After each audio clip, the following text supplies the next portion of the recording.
Christina Kurniasari dari KKN 105 UIN Sunan Kalijaga 2021. Dan masnya? Nama saya Prima Danwara, saya mahasiswa Sejarah Kebudayaan Islam UIN Sunan Kalijaga. Nah, hari ini kita mau membahas mengenai berbudaya di era pandemi. Nah, sebelumnya kami mohon maaf izin melepas masker terlebih dahulu. Sebelumnya kami sudah melakukan pengecekan suhu dan lain sebagainya.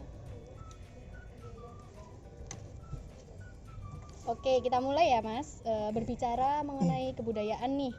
Kan Indonesia ini kan merupakan negara dengan beragam kebudayaan yang menjadi salah satu kebanggaan bangsa. Maka menurut saya nih, ya kan, ada pentingnya untuk mewariskan kebudayaan ke generasi muda, yang mana generasi muda itu akan meneruskan kembali kebudayaan itu kepada generasi-generasi selanjutnya, ya kan?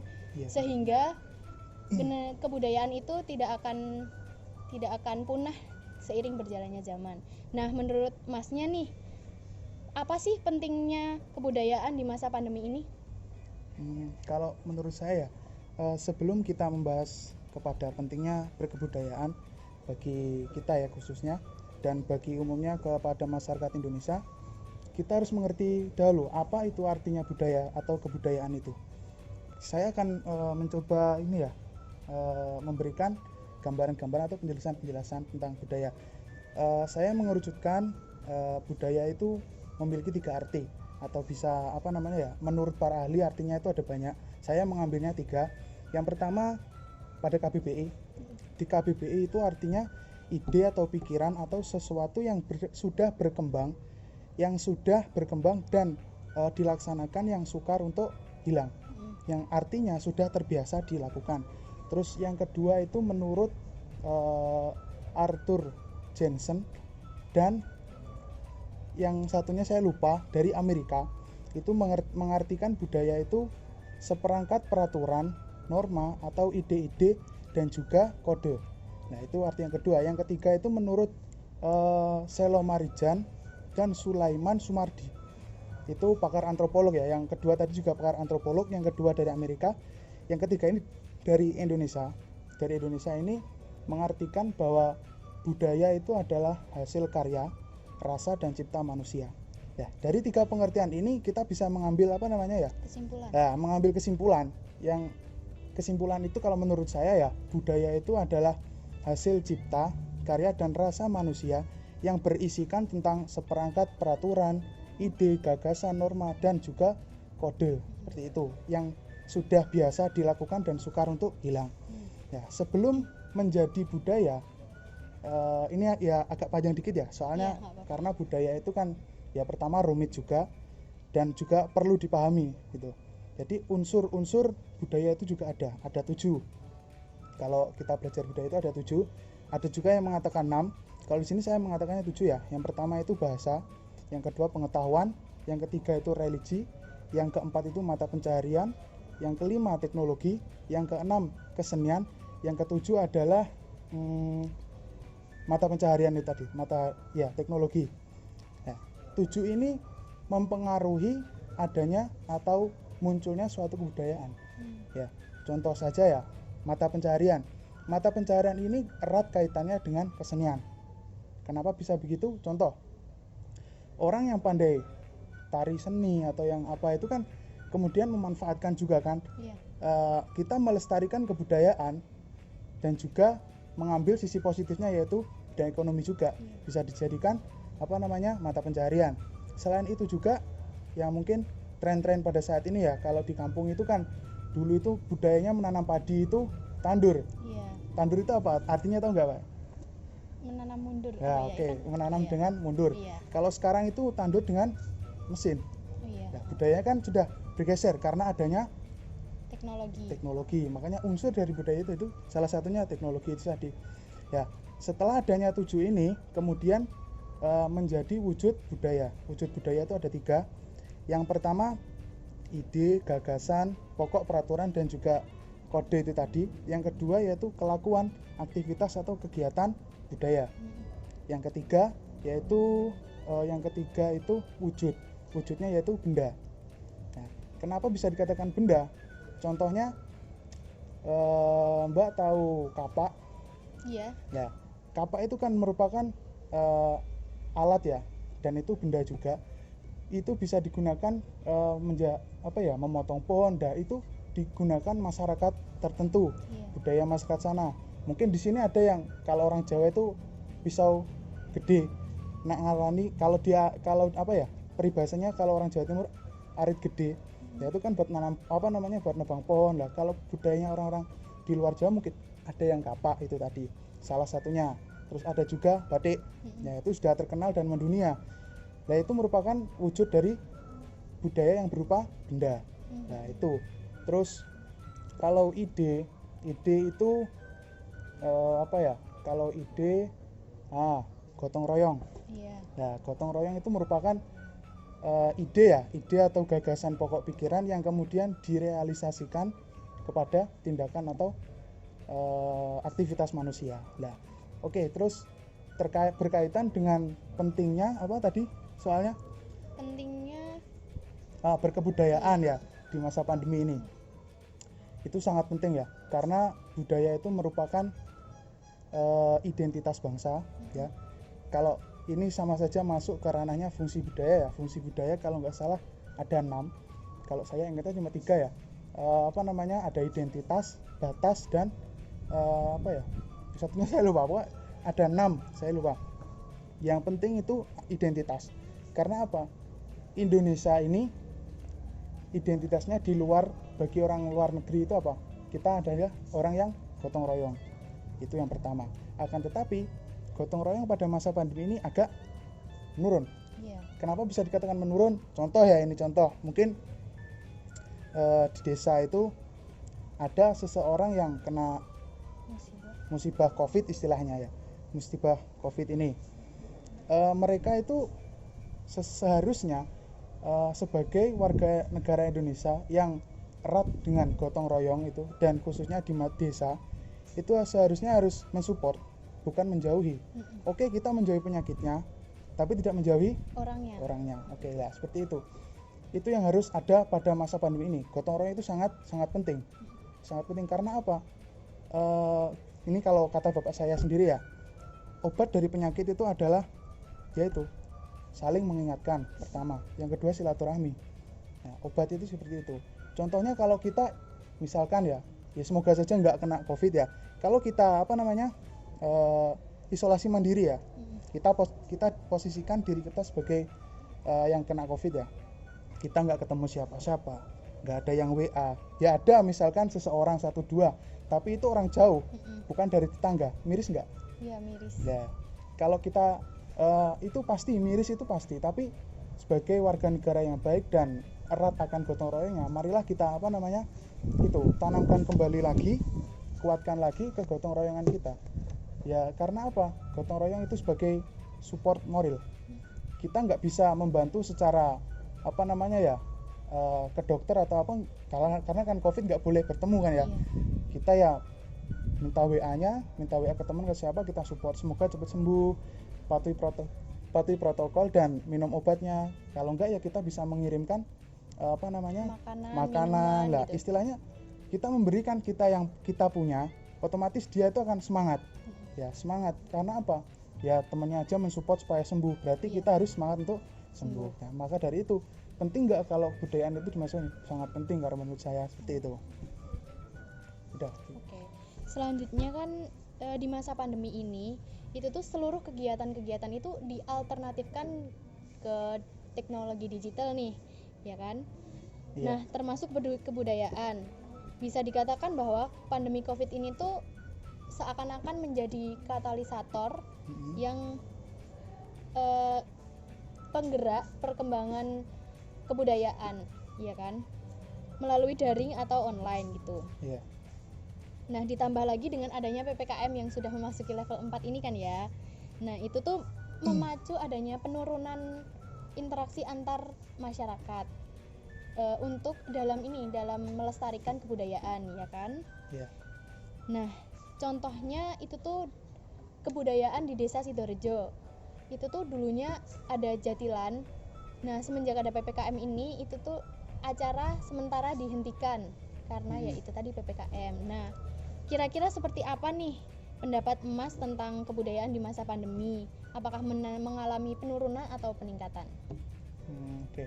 Kalau masalah penurunan atau peningkatan itu ya yang jelas penurunan. Karena apa? Budaya itu biasanya lapangan ya.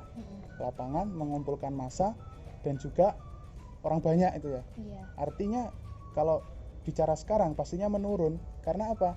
Intensitas atau kapasitas orang-orang yang seninya itu tinggi, tidak mungkin bisa menggelar, tidak mungkin bisa mengekspresikan, menggelar pertunjukan atau yang lainnya.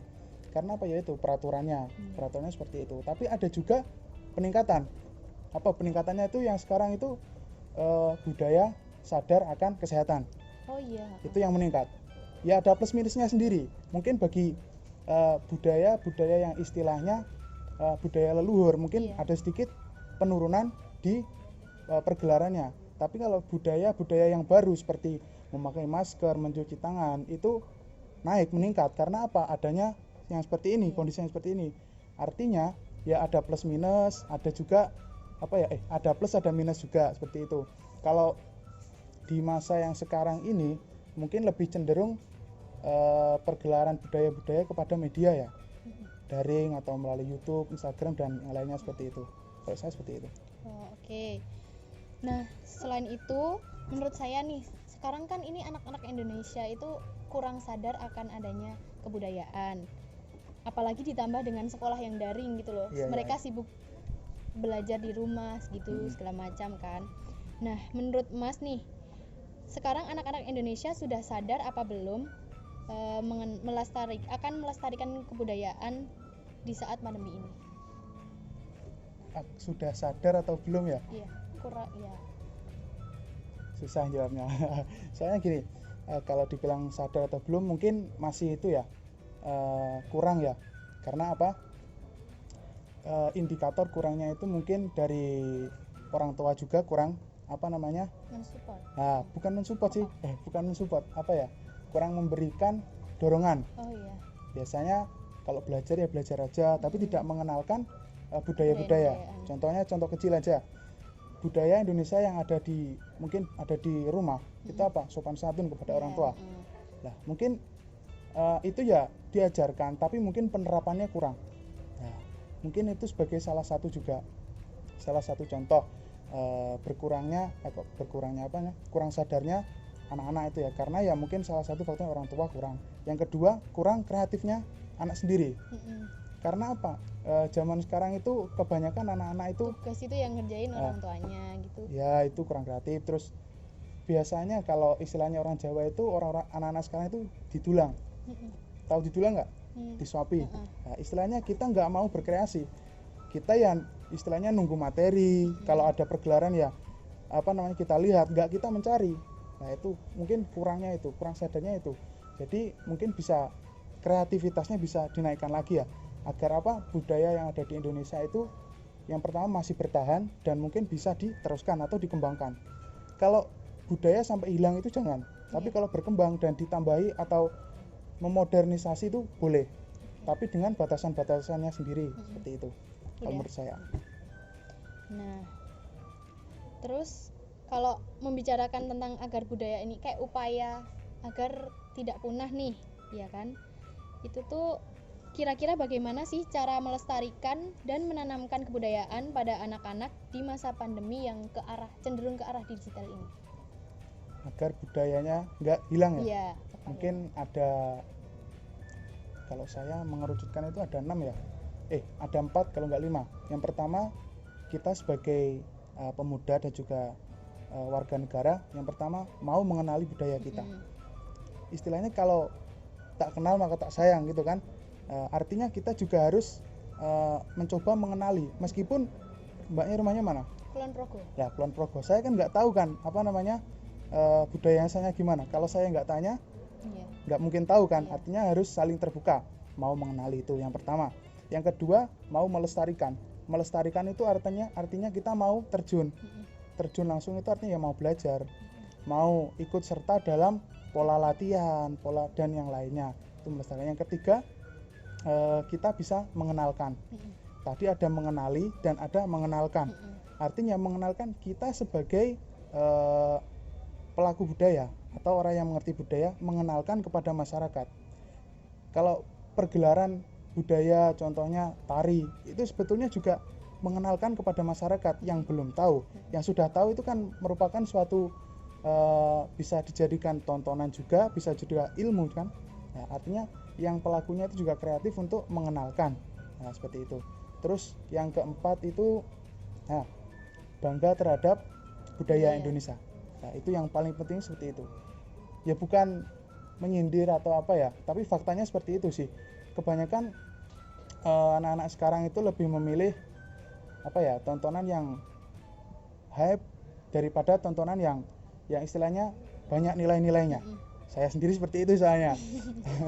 Nonton konser, nonton apa. Tapi saya juga senang itu gending-gending. Gending itu peninggalan kayak sunan-sunan seperti itu. Yang isinya kan ajaran-ajaran itu kan. Contohnya aja yang biasanya dibuat pujian, lir-ilir. Itu kan merupakan gending. Gending itu lagu, juga ada nilai-nilai kehidupannya. Saya juga soalnya diajarkan oleh orang tua juga itu. Orang tua saya kan ya orang Jawa Tulen. Malam itu nonton campur sari. Tahu campur sari nggak? Iya, tahu. Nah, campur sari, radio. Nah, itu mendengarkan itu ya otomatis saya meskipun saya nggak suka, pastinya saya akan mendengarkan. Tapi kalau mendengarkan terus enak, kan kita malah ikut-ikut. Akan terus kita terdorong untuk melihat itu kan. Ya, kita harus seperti itu, harus bangga mempunyai budaya seperti itu. Terus yang kelima yang kelima itu jangan mudah terhasut oleh budaya negara lain. Artinya kita bukannya nggak boleh bukannya nggak boleh nge-explore gitu. Nggak boleh nge-explore ya. Gitu. Boleh. Tapi ya itu malah baik buat kita karena biar kita biar tahu budaya mereka seperti ini. Bedakan antara belajar, mengetahui dan melakukan. Nah, itu kita harus tahu. Oke, kita mengetahui tapi kita juga melaksanakan tapi sekedarnya, bukan mempraktekannya di Indonesia. Di Indonesia itu kan budayanya juga sendiri, bukan sama kayak negara Inggris atau yang lainnya. Itu beda karena di sini itu memang benar-benar negara yang banyak unsur-unsur kalau dibilang mistiknya. Bukan mistik itu artinya nilai-nilai terpendam. Setiap pelakuan kita itu ada nilai-nilai sendirinya yang terpendam itu kan.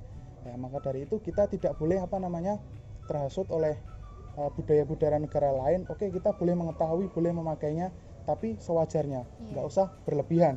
Karena itu yang merupakan tuntutan zaman juga. Kita hidup di mana zamannya sudah begini, sudah impor bebas, ekspor bebas seperti itu kan. Otomatis ya masuk ke Indonesia. Terus media-media juga sekarang sudah juga banyak mengekspor yang negara lain. Karena mungkin lebih menarik itu kan ya, mungkin lebih menarik juga. Ya kita harus membatasi itu sebagai pemuda, sebagai warga negara kita harus membatasinya.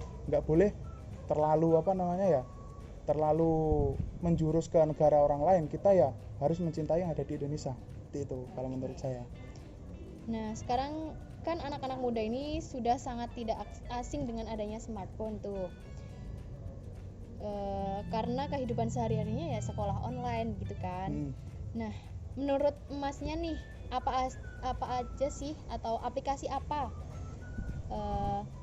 yang bisa kita gunakan untuk melestarikan budaya? Kalau aplikasi ya, aplikasi kalau yang terdepan sekarang ya YouTube sama Instagram, itu pastinya yang pertama itu. Selain itu juga ada juga Facebook, tapi mungkin Facebook penggunaannya sedikit. Hanya orang-orang desa yang umurnya lebih 30-an ke atas lah itu menggunakan Facebook. Tapi sekarang sudah mayoritas itu ya Instagram dan YouTube.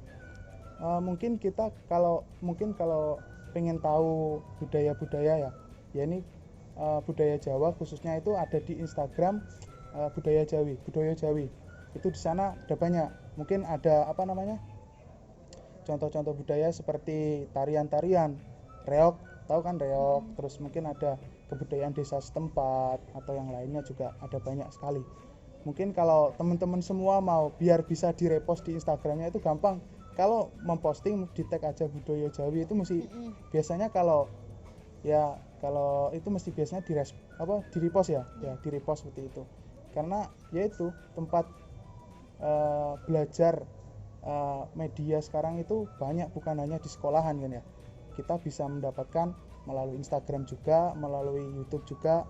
Kita tinggal memilah-milah bagaimana yang tepat untuk kita dan pantas untuk kita gitu. Seperti itu. Oke, mungkin sekarang masuk pada diri saya sendiri nih. Saya kan mahasiswa ya kan Mas. Sama. Bisa dikatakan bahwa saya ini kurang berpartisipasi dalam kebudayaan. Kerjaannya ya cuma nugas, terus kuliah online, organisasi gitu kan. Nah, kalau menurut Mas nih sebagai mahasiswa, apa sih peran yang dapat diambil peran mahasiswa, peran nyata yang dapat dilakukan untuk melestarikan kebudayaan? Oke. Kalau tugasnya mahasiswa ya memang itu ya, belajar ya tugasnya, tapi dalam artian belajar tidak hanya di kampus. Belajar bisa juga dari luar. Belajar bukan juga tentang ilmu-ilmu atau sesuai dengan jurusan kita. Bisa juga kita belajar tentang kehidupan itu juga bisa. Tapi untuk perannya bagi mahasiswa itu, kalau saya boleh mengambil peribahasa yang bukan kemarin sih, saya lihat di Google itu waktu di ITB, kalau di IPB Kementerian budaya istilahnya, itu perannya mahasiswa itu biasanya kan ketika kita masuk itu kan agent of change. Sekarang bukan, guardian of value. Guardian of value ya. Artinya itu penjaga nilai-nilai. Ya. Kita sebagai mahasiswa di sini kan dituntut untuk pertama logika kita. Logika kita itu diajak main di sini di mahasiswa itu kan diajari ya pemikiran-pemikiran, sesuatu yang logis, yang tidak seperti itu kan. Nah, kalau seperti itu selain sebagai guardian of value juga ada dua ya peran dari mahasiswa itu. Yang pertama culture experience, yang kedua itu culture knowledge ya. Culture experience itu kita sebagai mahasiswa selain belajar di kampus juga harus terjun juga. Ya dalam artian terjun sesuai kita ingin belajar budaya di mana. Entah itu yang mungkin cewek tari ya, kalau cowok tari mungkin sedikit. Cowok senangnya itu di apa ya kalau budaya? Wayang bisa. Wayang itu kan dalang. Nah, dalang itu mungkin lebih ke cowok, ya mungkin bisa mengeksplor dirinya ke situ. Yang kedua itu culture knowledge ya, ini kita sebagai mahasiswa istilahnya sering lah membuat tulisan-tulisan itu ya, dalam artian kita membudayakan budaya Indonesia, melestarikan itu nggak harus terjun langsung juga bisa. Artinya kita mencari buku-buku, kemudian menulisnya dan menyebarluaskan informasi itu termasuk melestarikan budaya juga, bisa seperti itu. Itu dari saya. Nggak kerasa ya kita udah 23 menit. Mungkin sekian dari kami, semoga bermanfaat untuk kita semua. Terima kasih, see you.